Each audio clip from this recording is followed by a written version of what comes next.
पहिलो अपडेट प्रयोगशालाको परीक्षणबाट गराउन चाहन्छु। हामीले दुई तरिकाबाट परीक्षण गरिरहेका छौँ, एउटा पीसीआर विधिबाट, एउटा र्यापिड डायग्नोस्टिक टेस्ट गरेर। पीसीआर विधिबाट भएको जम्मा परीक्षण 7240 वटा छ र आजको दिनमा गत 24 घण्टामा 369 वटा परीक्षण भएका छन्। त्यसैगरी र्यापिड डायग्नोस्टिक किटबाट भएको परीक्षण जम्मा अहिलेसम्म 12192 वटा हो। त्यसमध्ये गत 24 घण्टामा 3263 वटा भएका छन्। यसरी कुल जम्मा 19432 वटा परीक्षण भइसकेको छ। आरडीटी परीक्षणको अवस्थाको बारेमा जानकारी गराउन चाहन्छु। 77 जिल्लाका जम्मा 8 जिल्ला बाँकी छन्। ताप्लेजुङ, इलाम, ओखलढुङ्गा, खोटाङ, सोलुखुम्बु, मनाङ, रुकुम पूर्व र डोल्पा गरेर 8 जिल्ला बाहेक अन्य सबै जिल्लामा र्यापिड डायग्नोस्टिक टेस्ट चाहिँ सुरु भइसकेको छ र यी 8 जिल्लामा पनि हुने क्रममा नै छ। हालसम्म विभिन्न जिल्लामा आरडीटी केही पोजिटिभ आएका थिए। ती पोजिटिभ केसहरूको हालसम्मको पीसीआर विधिबाट गरिएको परीक्षण पनि नेगेटिभ आएको छ। क्वारेन्टाइनमा रहेका व्यक्तिहरू आजको दिनमा 4901 जना हुनुहुन्छ। त्यसैगरी आइसोलेसनमा रहेका सम्भावित सङ्क्रमितहरू 103 जना, जसमा उपत्यकाभित्र 8 जना र उपत्यका बाहिर 95 जना हुनुहुन्छ। कल सेन्टरको अपडेट गराउन चाहन्छु। हाम्रो कल सेन्टर 1115 र 1133 हो। यी दुईवटा कल सेन्टरमा जम्मा गत 24 घण्टामा 2879 वटा कलहरू हामीलाई प्राप्त भएका छन्। ती कलहरूको हामीले सम्बोधन गरेका छौँ, जवाफहरू दिएका छौँ। त्यसैगरी हाम्रो मोबाइल एप, हाम्रो स्वास्थ्य नामको मोबाइल एप छ र हाम्रो वेब पेज छ छुट्टै कोभिड-19 को बारेमा। त्यो covid19.mohp.gov.np नामको। यी दुईवटा एप्लिकेसनहरूमा क्वारेन्टाइनमा बस्नुभएका व्यक्तिहरू जसको स्वास्थ्य स्थिति आफैले स्वमूल्याङ्कन गर्ने विधिबाट इन्ट्री गराउनु भएको छ, उहाँहरूको गत 24 घण्टाको सङ्ख्या 804 जना छ। यसरी हालसम्म 18434 जनाले आफ्नो स्वमूल्याङ्कनको लागि इन्ट्री गराइसक्नु भएको छ र रेड जोनमा गत 24 घण्टामा 6 जना हुनुहुन्छ। यसरी कुल रेड जोनमा हुनेको सङ्ख्या 247 पुगेको छ। यो रेड जोनमा भएको सम्भावित सङ्क्रमित हुन सक्ने भएकोले हामीले उहाँहरूको ट्रेसिङ कार्य अगाडि बढाइसकेका छौँ र केही म फेरि पनि यहाँहरूले आफ्नो अपडेट गराइदिनु होला भन्न चाहन्छु। केहीको हामीले सम्बोधन गरिसकेको अवस्था छ भने केहीलाई हामी ट्रेसिङ गरिरहेका छौँ। केही मुख्य क्रियाकलापहरूको बारेमा जानकारी दिन चाहन्छु। वीरगञ्जको छपकैयामा आज 400 र्यापिड डायग्नोस्टिक किटको परीक्षण भएको छ, जसमा सबै नतिजाहरू नेगेटिभ आएका छन्। स्वास्थ्य तथा जनसङ्ख्या मन्त्रालयबाट कोभिड-19 को महामारीको सन्दर्भमा कोभिड तथा अन्य स्वास्थ्य सेवाका सेवा प्रवाहका लागि अन्तरिम निर्देशिका 2076 जारी गरिसकिएको छ। यो चाहिँ हाम्रो वेब पेजहरूमा राखिएको छ। यसमा कोभिड क्लिनिक सञ्चालन गर्ने अनुमति पाउनुभएका 25 वटा हब अस्पताल, 64 वटा प्रादेशिक अस्पताल र 22 वटा मेडिकल कलेजहरू रहेकोमा हामीले काठमाडौँ उपत्यकाका थप 16 वटा निजी अस्पताललाई पनि कोभिड क्लिनिक सञ्चालन गर्ने गरी सूचीकृत गरेका छौँ। त्यसैगरी काठमाडौँ उपत्यकाभित्र बिरामीहरूको ट्रान्सफर गर्नको निम्ति, प्रेषणमा सहयोग गर्नको निम्ति नेपाल रेड क्रस सोसाइटीसँग भएको र 100 शैय्याभन्दा बढी शैय्या भएका अस्पतालहरूसँग भएका, गैर सरकारी अस्पतालहरूसँग भएका एम्बुलेन्सहरूलाई समेत सेन्ट्रल नेटवर्कमा ल्याउने र ती एम्बुलेन्स मार्फत काठमाडौँ उपत्यकाभित्र 102 को टेलिफोन सेवा मार्फत सेवा दिने निर्णय भएको छ। त्यसैगरी आज हेल्थ क्लस्टरको भर्चुअल मिटिङ भयो, जसमा कोभिड-19 को सम्बन्धमा आपूर्ति व्यवस्थापन सम्बन्धी विभिन्न छलफलहरू र निष्कर्षहरू आएका छन्। हरेक दिन बिहिबारको 2 देखि 3 बजेसम्म प्रादेशिक हाम्रो विपद व्यवस्थापन केन्द्र सहितको बैठक हुने हामीले निर्णय गरेका छौँ, जसले गर्दाखेरि स्वास्थ्य तथा जनसङ्ख्या मन्त्रालयसँग प्रदेशमा रहेका मन्त्रालयहरू, सामाजिक विकास मन्त्रालयहरू र प्रादेशिक स्वास्थ्य निर्देशनालयहरूसँग सहकार्य गर्न सजिलो होस् भनेर। त्यसैगरी काठमाडौँ उपत्यकाका सरकारी तथा निजी प्रयोगशालामा कार्यरत प्राविधिकहरूलाई कोभिड-19 को दुवै परीक्षणको बारेमा अभिमुखीकरण गरिएको छ, जसले गर्दाखेरि निजी अस्पतालहरूमा पनि आरडीटी को परीक्षणको दायरालाई फराकिलो गर्न सकियोस्। सङ्घ, प्रदेश र स्थानीय तहसँग समन्वय गर्ने, प्रदेशमा जनशक्तिको व्यवस्थापन गर्ने, परीक्षणको व्यवस्थापन गर्ने र त्यहाँबाट भएका प्रदेश स्तरबाट भएका कोभिड-19 सम्बन्धी कार्यहरूमा सहजीकरण गर्ने उद्देश्यले स्वास्थ्य तथा जनसङ्ख्या मन्त्रालयबाट 11औं तहको कर्मचारी संयोजक रहने गरी टिम खटिसकेको मैले जानकारी गराएको थिएँ। उहाँहरूको संयोजकत्वमा तहाँका सामाजिक विकास मन्त्रालयका प्रतिनिधिहरू, प्रदेश स्वास्थ्य निर्देशनालयका निर्देशक र आवश्यकता अनुसार विज्ञहरू आमन्त्रित गरेर एउटा कार्यान्वयन गर्ने टिम गठन गर्ने निर्णय भएको छ, जसले गर्दाखेरि स्वास्थ्य तथा जनसङ्ख्या मन्त्रालय र प्रदेशबीच यो कोभिड-19 को खास गरी जनशक्ति व्यवस्थापन र यो अस्पतालहरूको व्यवस्थापन र परीक्षणको दायरा बढाउनमा सहजीकरण होस् भन्ने हामीले उद्देश्य लिएका छौँ।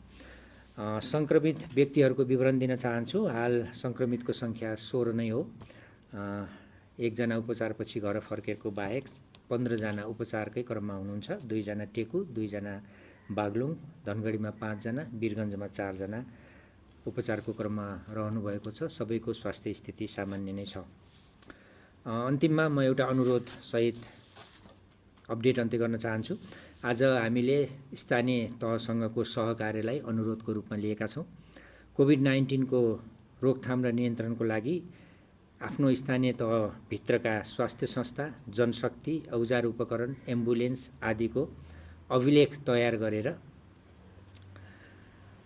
विवरणहरू राख्ने काम गर्न सकिन्छ।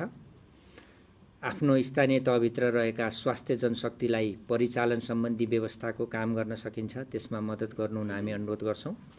विदेशबाट आएका व्यक्तिहरूलाई अनिवार्य रूपमा क्वारेन्टाइनमा बसे नबसेको यकिन गरी अनुगमन गर्न सहयोग गर्नुहोस्, अनुगमन गरिदिनुहोस् भनेर स्थानीय तहका जनप्रतिनिधिज्यूहरूलाई सादर अनुरोध गर्न चाहन्छौँ।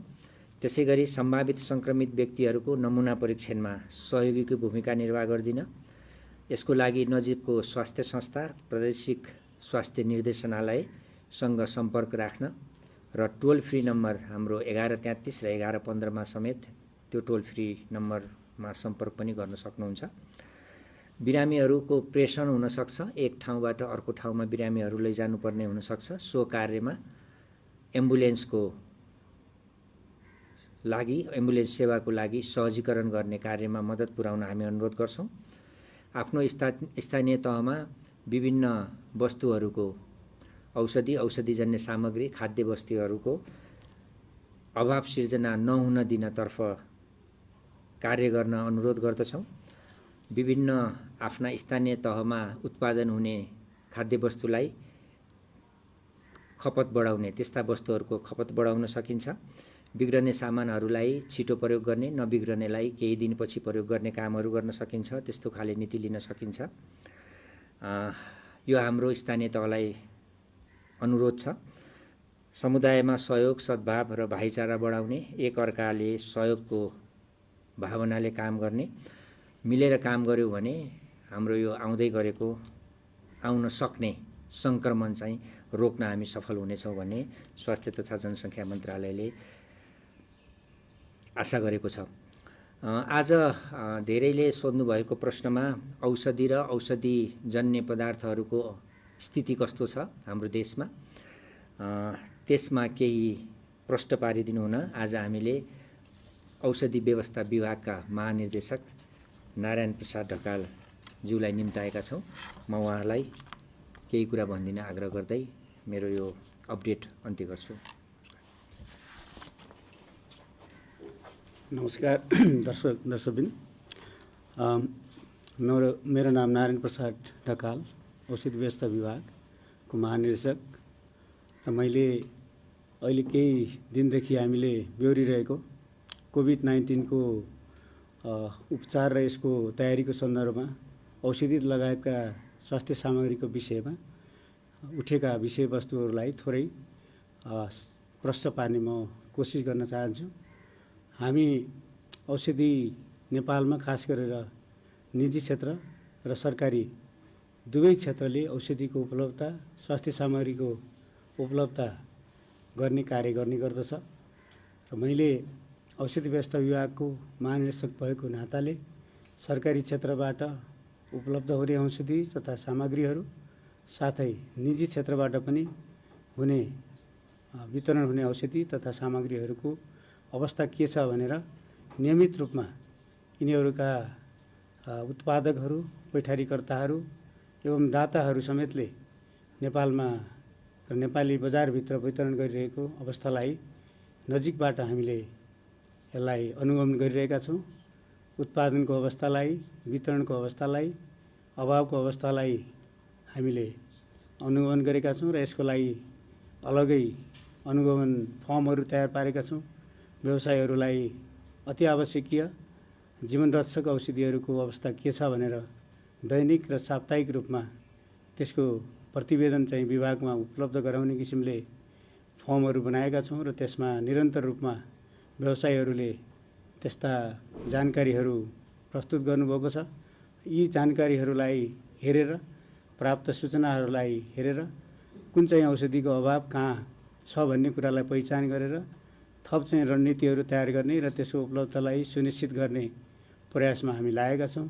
यसमा निजी क्षेत्रका विभिन्न व्यवसायीहरू, उत्पादकहरू साथै सरकारी निकायका सम्बन्धित पदाधिकारीहरू समेतको समन्वयमा औषधिको ढुवानी, यसको उत्पादन, बिक्री वितरणको अवस्थालाई सुचारू गर्नलाई पहल गरिरहेका छौँ र विभिन्न समयमा उनीहरूसँग भर्चुअल मिटिङहरू गरेर, पत्राचारहरू गरेर, फोन गरेर औषधिको उपलब्धतालाई इन्स्योर गर्ने प्रयास गरेका छौँ र यी औषधिहरू गुणस्तरीयतामा कमी नहोस् र ढुक्कसँग सरकार सबै बिरामीहरूले औषधिहरू उपचारको लागि प्राप्त गरून् भन्ने हेतुले हामीले आवश्यकताअनुसार अनुगमन समेत गरेर परीक्षणहरूका कार्यहरू गरेर पनि सबैलाई आश्वस्त पार्ने कामहरू गरेका छौँ।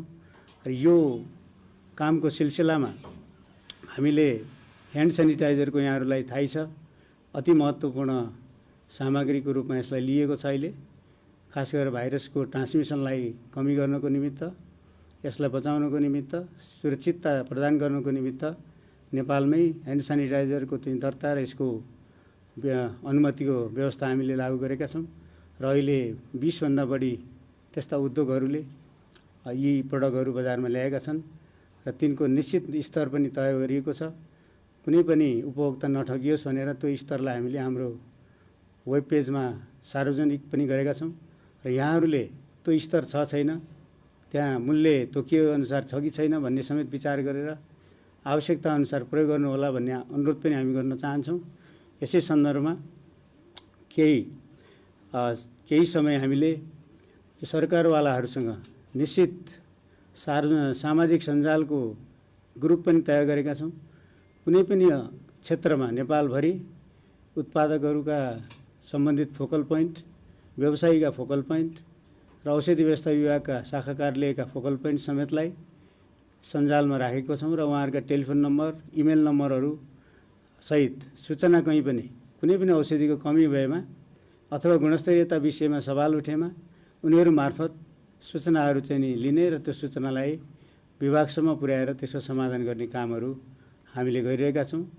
दर्शकवृन्दहरूले अहिलेको अवस्था सामान्य त अवश्य पनि होइन, तापनि फार्मेसीहरू सबै सञ्चालन गर्नलाई हामीले पहल गरेका छौँ र समय मिलाएर फार्मेसीको सञ्चालन गर्ने व्यवस्था पनि मिलाइएको छ र त्यहाँबाट औषधिहरू चाहिँ लिने, औषधि वितरण गर्ने सवालमा हामीले त्यो व्यवस्थापन गरिआएका छौँ। यसैबिचमा सरकारीतर्फ नेपाल सरकारले पनि यस्ता कतिपय औषधिहरू आवश्यकता हुन सक्ने र आवश्यकताको माग चाहिँ बढ्न गई त्यसको उपलब्धता नहुने हो कि भन्ने अवस्थालाई समेत सोचेर 189वटा औषधिहरू खरिदको लागि प्रक्रिया अगाडि बढाइसकेको छ। त्यस्तै गरेर वैयक्तिक सुरक्षित सामग्री PP mask, equipment, laboratory reagent लगायतका वस्तुहरूको खरिदको कतिपय खरिद भएको छ र कतिपय उपलब्ध हुने क्रममा पनि छ।